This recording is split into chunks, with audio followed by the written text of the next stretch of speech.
Hello મિત્રો, જય શ્રી કૃષ્ણ. મારી હોમ કુકિંગ રસોઈની ચેનલમાં તમારું સ્વાગત છે. ચેનલ પર નવા હોવ તો જરૂરથી ચેનલ સબસ્ક્રાઈબ કરજો, જેથી મારા દરેક વિડીયોનું નોટિફિકેશન તમારા સુધી પહોંચશે.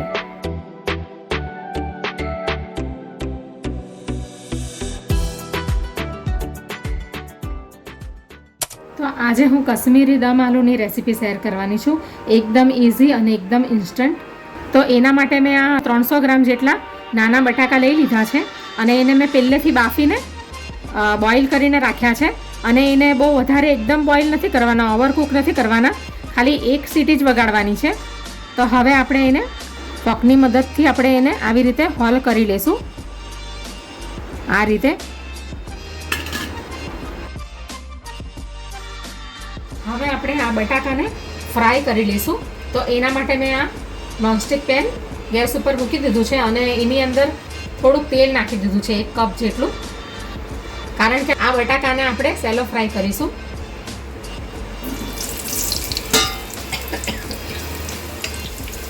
સરસ એના ઉપર કોટિંગ આવી જાય હલકા બ્રાઉન કલરનું, એટલે આપણે એને નીકાળી લઈશું.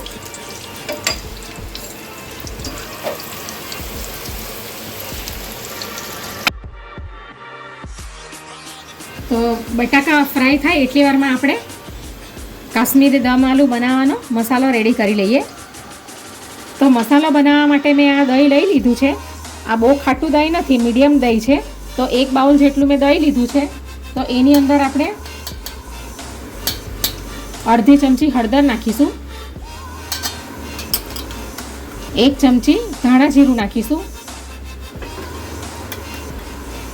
અડધી ચમચી લાલ તીખું મરચું નાખીશું, 1 ચમચી આપણે કાશ્મીરી લાલ મરચું નાખીશું અને સ્વાદ પ્રમાણે મીઠું નાખીશું. અને આપણે એની અંદર 1 મુઠ્ઠી જેટલી આપણે કસૂરી મેથી નાખીશું. 1 ચમચી જેટલી મેં આ કસૂરી મેથી લીધી છે. આ મેથી અંદર ચોક્કસ નાખવી, એનાથી સરસ ટેસ્ટ આવશે. હવે આપણે મિક્સ કરી લઈશું બરાબર. અને આપણે આ કાશ્મીરી દમ આલુમાં આપણે કાંદા, ટામેટાં, લસણ, આદુ વગેરેનો ઉપયોગ બિલકુલ નથી કરવાના, એટલે આપણે આ કસૂરી મેથી અંદર નાખવાથી સરસ ટેસ્ટ આવશે એનો. તો આપણે બરાબર મિક્સ કરી લઈશું.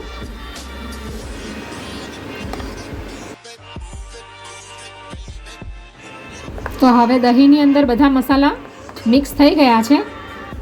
તો હવે બટાકા ફ્રાય થઈ ગયા છે. તો હવે આપણે એને એક વાસણમાં કાઢી લઈશું.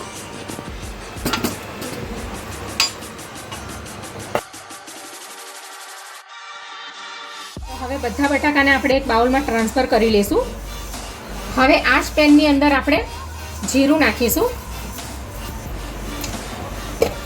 જીરુંને આપણે ફૂટવા દઈશું બરાબર. આપણે આ કાશ્મીરી દમ આલુની રેસીપી એકદમ સાદી અને સિમ્પલ બનાવીએ છીએ.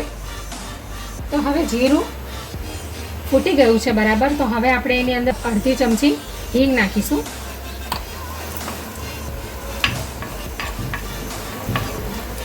હવે આપણે આ જે દહીંની અંદર મસાલો રેડી કર્યો છે એ મસાલો આપણે અંદર નાખી દઈશું.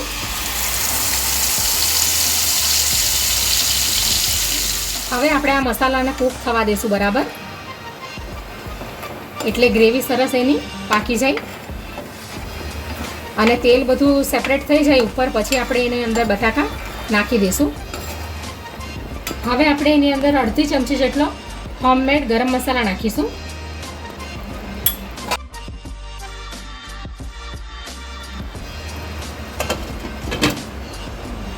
એક મિનિટ આપણે ઢાંકીને રાખશું. તો હવે તેલ સેપરેટ થઈ ગયું છે, મસાલો પણ થઈ ગયો છે રેડી. હવે આપણે આ ફ્રાય કરેલા બટાકા નાખી દઈશું.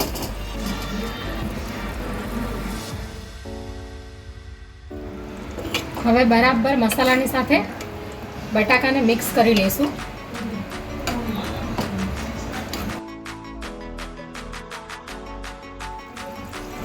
હવે આપણે એની અંદર અડધા કપ જેટલું પાણી નાખીશું અને ફરીથી આપણે એને 2 મિનિટ સુધી કૂક થવા દઈશું મીડિયમ ફ્લેમ પર. હવે 2 મિનિટ થઈ ગઈ છે. હવે આપણે ગેસને બંધ કરી દઈશું. એકવાર આપણે બરાબર મિક્સ કરી લઈશું.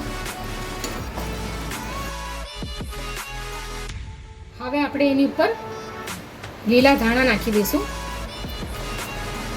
તો તૈયાર છે કાશ્મીરી દમ આલુ. તો હવે દમ આલુને મેં એક બાઉલમાં કાઢી લીધા છે. હવે એની ઉપર આપણે લીલા ધાણા નાખીશું.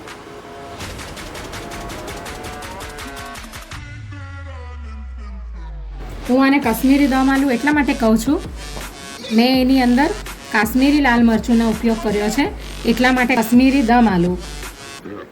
તમે આને રોટલી, પરાઠા, પૂરી, રોટલાની સાથે પણ તમે એને ખાઈ શકો. તો તૈયાર છે કાશ્મીરી દમ આલુ. તો બટાકા પણ સરસ કૂક થઈ ગયા છે.